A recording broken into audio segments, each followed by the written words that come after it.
STV news కి స్వాగతం. పటాన్చెరు నుంచి గులాబీ దండు కదిలింది. యువ సంగ్రామ సదస్సు విజయవంత లక్ష్యంగా ఇక వేలాది మంది బీఆర్ఎస్ శ్రేణులు, యువత, నిరుద్యోగులు భారీ ర్యాలీగా హైదరాబాద్ కు తరలి వెళ్లారు. ఎమ్మెల్యే గూడెం మహిపాలారెడ్డి నాయకత్వంలో సుమారు 1200 వాహనాలతో నిర్వహించిన ఈ భారీ ర్యాలీతో పటాన్చెరు గులాబీమయమైంది. కాంగ్రెస్ ప్రభుత్వం యువతకు ఇచ్చిన హామీలను నిలబెట్టుకోలేదని, నిరుద్యోగులను మోసం చేస్తుందని ఎమ్మెల్యే జీఎంఆర్ తీవ్ర స్థాయిలో విమర్శించారు. ఇక 2028 ఎన్నికల్లో తిరిగి బీఆర్ఎస్ అధికారంలోకి రావడం ఖాయమని ధీమా వ్యక్తం చేశారు. ఈరోజు హైదరాబాదులో సరన్నర్లో జరిగే యువ సమగ్ర సంగ్రహ సభకు తరలి వెళ్తున్న నియోజకవర్గ స్థాయి కార్యకర్తలు, కార్మికులు, యువకులు పెద్ద ఎత్తున రావడం జరిగింది.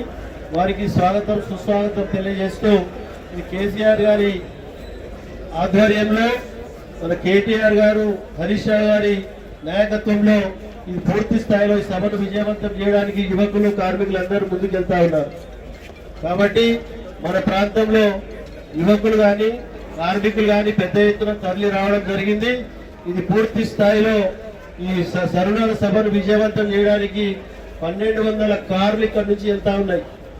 5000 పైచిలకు జనం ఇక్కడ నుంచి వెళ్తా ఉన్నారు. కాబట్టి వారికి ప్రత్యేకంగా ధన్యవాదాలు తెలియజేస్తా ఉన్నాం. మీరందరూ ఇక్కడ నుంచి బయలుదేరిన తర్వాత అందరూ బ్రేక్ఫాస్ట్ చేస్తా ఉన్నారు. చేసిన తర్వాత మనం అందరం కలిసి పటాన్చెరు పోలీస్ స్టేషన్ పక్కపడి ముంగట రథం ఉంటుంది. ఆ రథం వెనకాల కాన్వాయ్ తోని మనం వెళ్ళాలి. ఎక్కడ సైడ్ కొట్టకుండా డిసిప్లిన్, క్రమశిక్షణతో వెళ్ళాలి. కాబట్టి మన రింగ్ రోడ్ పైన మనం జెండా ఊపి మనం ముందుకు వెళ్తాం. కాబట్టి శ్రీకాంత్ గౌడ్ కానీ, ఆదర్శ్ రెడ్డి గారు కానీ, వెంకటేష్ గౌడ్ కానీ అందరు వచ్చి మీ వెంబడి వస్తారు.